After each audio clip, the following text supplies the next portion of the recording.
Hi friends, today we are going to see position sensors. Agenda is introduction to position sensors, then various types of position sensors used, construction and working of each type of position sensors we are going to see in this presentation.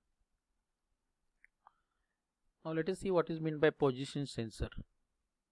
As their name implies, position sensors detect the position of something, which means that they are reference either to or from some fixed point or position. These types of sensors provide a positional feedback. So position sensor used to calculate relative position of a object. One method of determining a position is to use either distance, which would be the distance between 2 points, such as the distance traveled or moved away from some fixed point, or rotational or angular moment. So position sensors are used to find out either the linear movement or rotational or angular moment. Types of positional sensor. There are primary types of position sensors are potentiometric position sensors, resistance based, then inductive position sensors and capacitive position sensors. Now let's see potentiometer. The most commonly used of all the position sensor is the potentiometer, because it is inexpensive and easy to use the position sensor. So that's why it is used. So now potentiometer is used to find out linear moment as well as angular moment. So let us see construction of rotary potentiometer. Here you can see this is the conductive or resistive track, C shape. Then the shaft whose angular movement has to be calculated, that is placed here. Then to one end of the shaft, a single turn movable wiper is attached. You can see here, this is the wiper attached and connected to this resistive track. And another point, there is a voltage is calculated. So that is the construction of rotary potentiometer. It has a wiper contact link to the mechanical shaft that can be either angular, rotational or linear or slider type in its movement, and which causes the resistance value between the wiper and slider and the two end connections to change, giving the electrical signal output that is proportional to relationship between the actual wiper position on the resistor track and the resistance value. In other words, resistance is proportional to position. That means when this shaft rotates, it will allow this wiper to move in the angular way. So when this wiper moves here, there will be change in resistance, and the change in is resistance correspond to the voltage that will be produced. So that means the angular movement of the shaft is proportional to the voltage, right? So that is the construction of working of rotary potentiometer. So now this is a linear one that we are going to see in next slide. Linear potentiometer construction is, you can see here, this is the mandrel on which a resistive wire is wounded, and you can see here this mandrel is supplied with DC current, and here you can see here the shaft which is attached to the wiper, and this wiper will connected at any one point of this resistive wire. So when the shaft moves here, the wiper will also move here. So the basic principle of linear potentiometer is that the resistance of this wire depends upon the total length of this resistive wire.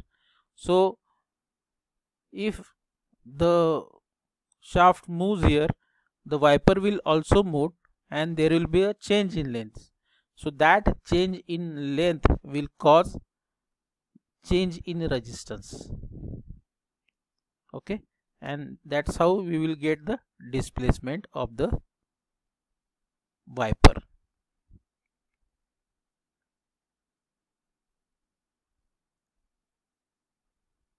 Next type of sensor is inductive sensor, that is LVDT, linear variable differential transformer.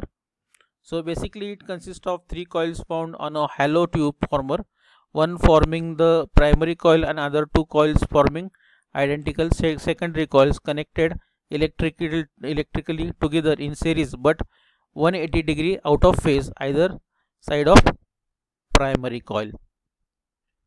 A movable soft core ferromagnetic core, sometimes called as armature, which is connected to the object being measured, slides or moves up and down inside the tabular body of LVDT.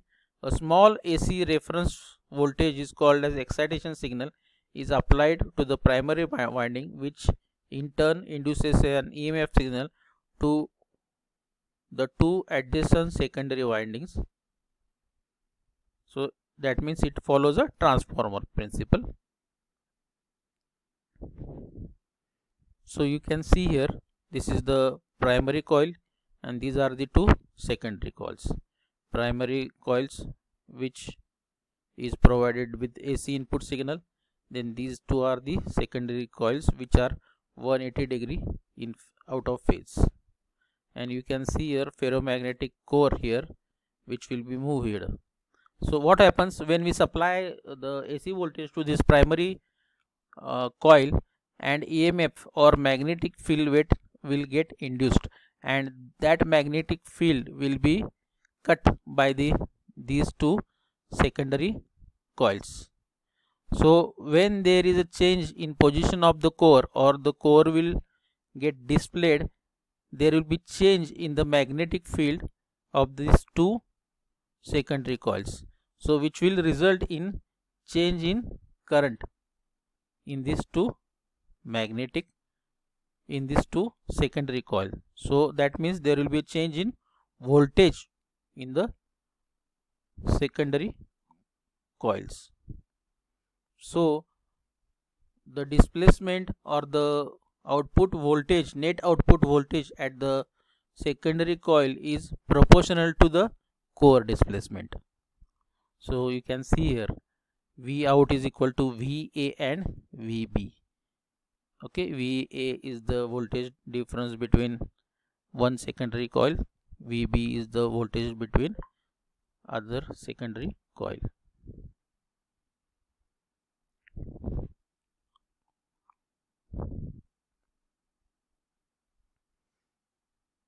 So this is the nickel iron core which is of ferromagnetic metal that will get moved here, linear motion to be detected.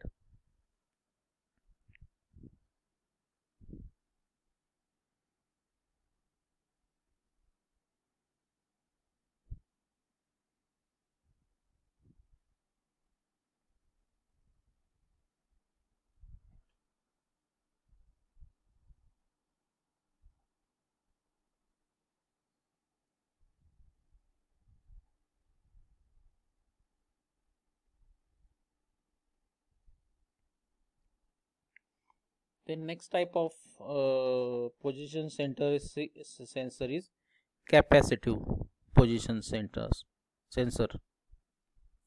So it is based on uh, capacitance principle. So as you know, the construction of capacitor is that there will be two electrodes, anode and cathode, and these two electrodes are separated by a dielectric material which is air. And now capacitance is calculated by using formula epsilon A divided by D.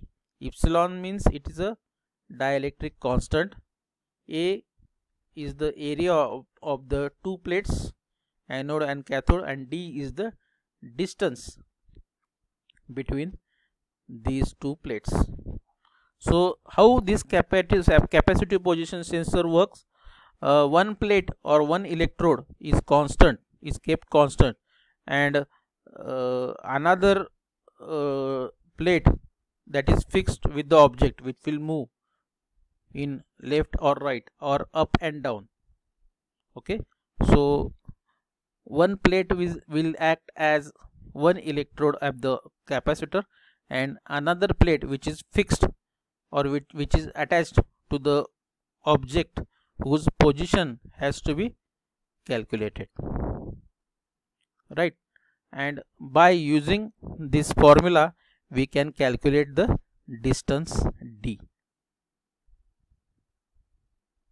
This is how capacitive position sensors works. Now initially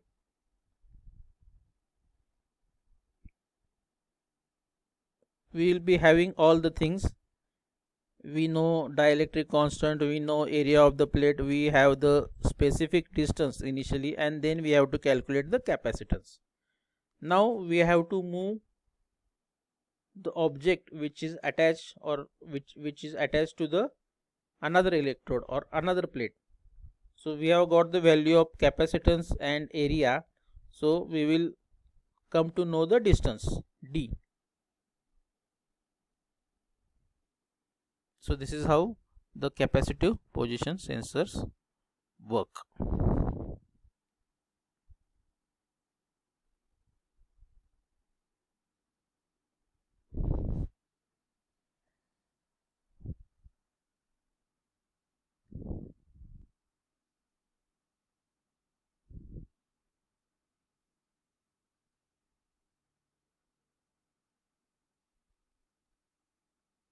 So friends, we have seen the concept of position sensor, then types: potentiometer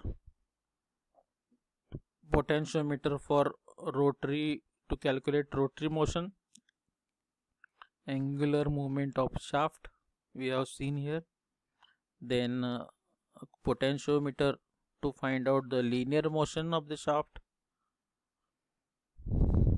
that also we have seen, then LVDT, linear variable differential transformer, how it works. The core will be displaced and the position or the displacement of the core will be calculated by the corresponding V out voltage. V out is the difference between the two secondary coils voltage. Here you can see difference voltage output, V secondary 1 minus V secondary 2.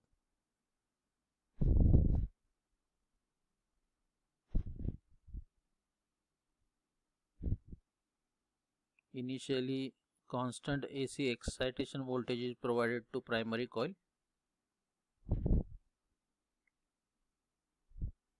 and finally the third type of position sensor is capacitive position sensors. So it is based on the capacitance principle. C is equal